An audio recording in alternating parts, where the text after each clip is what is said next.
Rajasthan is India's largest modern state, a region defined in the public imagination by endless sand and imposing stone forts. But the bone-dry terrain seen today is actually a geological ghost. Millions of years ago, this entire region sat at the bottom of a vast ancient ocean and kingdoms. Understanding Rajasthan requires looking past the modern borders to a three-part collision: massive tectonic shifts, a deeply ingrained martial culture, and precise diplomatic engineering.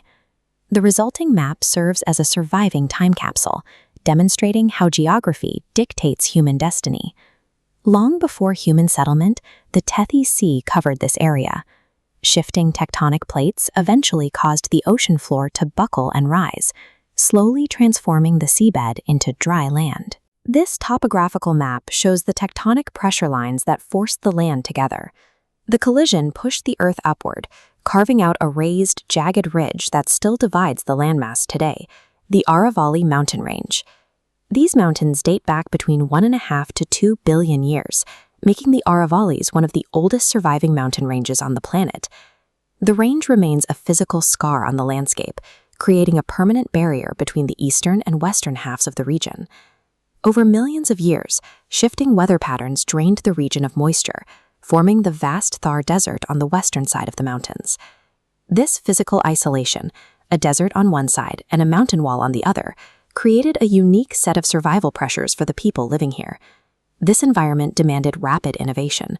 By 3000 BCE, the region hosted advanced Indus Valley settlements like Kalibangan, featuring urban planning and complex agriculture. By the 7th century, the terrain was claimed by powerful ruling clans, the Gohils, the Rathors, and the Kachwahas. These dynasties became known as Rajputs, meaning son of a king. Facing frequent foreign invasions, they used the geographic isolation to their advantage, hardening their society into a permanent martial state. They weaponized the Aravalli Mountains by building defensive walls that trace the natural rocky ridges, turning the steep elevation into a fortress. These strongholds acted as independent city-states. At Mehranagar, stone walls grow out of the natural cliff face, maximizing every defensive advantage provided by the earth. This defensive mastery allowed for prolonged resistance during medieval conflicts, including the 1576 Battle of Haldigati, where leaders like Maharana Pratap fought the Mughal Empire. The landscape demanded absolute resilience. Centuries of defending their sovereignty forged the identity of Rajputana, defined by independence and martial valor. By the 19th century, the British organized these kingdoms under the Rajputana Agency. This allowed them to control external affairs while leaving the local monarchs on their thrones. In 1947, India gained independence, but the territory of Rajputana remained split into 19 separate princely states and 3 chiefships, each with its own ruler. The new Indian government faced a complex diplomatic task, negotiating with 19 distinct monarchs to surrender centuries of sovereignty and join a democratic republic. The unification began in 1948 with the formation of the Matsya Union, merging 4 eastern states: Alwar, Bharatpur, Dholpur, and Karoli. The process accelerated in 1949 as major powers like Jaipur, Jodhpur, and Bikaner were successfully negotiated into the fold to form Greater Rajasthan. The unification culminated on November 1, 1956, when remaining territories like Ajmer and Abu were absorbed and internal borders were officially dissolved.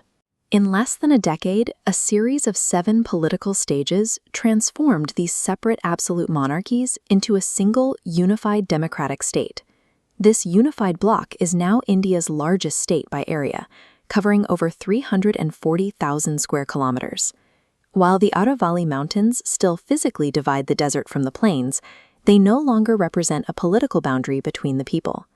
The architectural remnants of the region's history have become monuments to an enduring cultural legacy, drawing visitors from around the world. The state's existence demonstrates how geological shifts create extreme environments, which forge resilient cultures, which ultimately required disciplined diplomacy to unite. The borders of modern Rajasthan were carved by the land, defended through centuries of conflict, and finally secured through the decision to unite.